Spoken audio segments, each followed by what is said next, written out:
সাধারণ ডাউল আর ডিম দিয়া যে এত মজার রান্না হয় না খাইলে বিশ্বাসই হইব না। আমি এটা প্রথমবার ট্রাই করলাম, ভাবলাম তোমাকে লগেও শেয়ার করি। আসসালামু আলাইকুম, সবাইকে স্বাগতম অথৈ লিভারের নতুন ভিডিওতে। ভিডিওটা যদি ভালো লাগে তাইলে ফলো দিতে ভুলা যাও না, আর ইউটিউবে যদি ভিডিওটা দেখো তাইলে সাবস্ক্রাইব করে অবশ্যই পাশে থাকবা।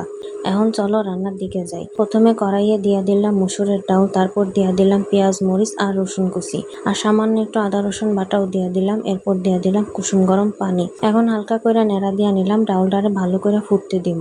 ডাউল ফোটার সময় উপরে যে সাদা ফেনাটা উঠছিল ওইগুলো আমি উঠাইয়া ফালাইয়া দিছি। কিছুক্ষণ পর ডাউলটারে ঘুটনি দিয়া ঘাইটটা নিলাম। আসলে আমি ডাউলটার একটু ঘন করেই রান্না করব।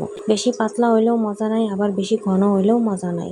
ওইদিকে ডাউল হইতে থাকুক, এইদিকে আমি 3টা ডিম ভাঙ্গা ভাজা নিয়ে লইতাছি। ডিমগুলো ভাজা হইয়া গেলে টুকরা টুকরা কইরা নিলাম, কারণ এগুলা ডাউলের মধ্যেই ছড়াইয়া দিব।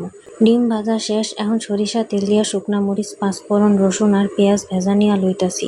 এইটা সাধারণত ডাইলে বাগার দেওয়ানোর সময় হয়, কিন্তু আমি এগুলা আগে ভেজা কইরা ডাউলের উপর দিয়া দিলাম।